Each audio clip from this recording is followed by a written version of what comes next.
ఐహిక విచారము ఏమిటంటే, లైఫ్ అనే దానికి మనిషి చిక్కుకుంటున్నాడు అనమాట.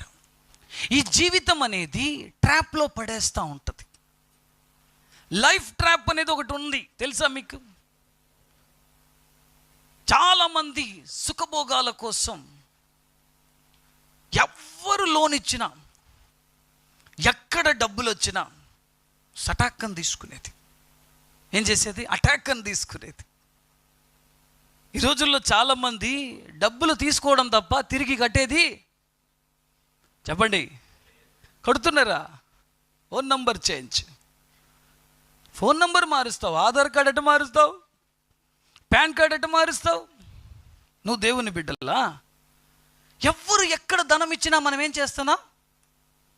తీసుకోవడం, 10 అప్పులు తీరుస్తాను అని ఒక అప్పు పెట్టుకుంటాం అనుకుంటాం.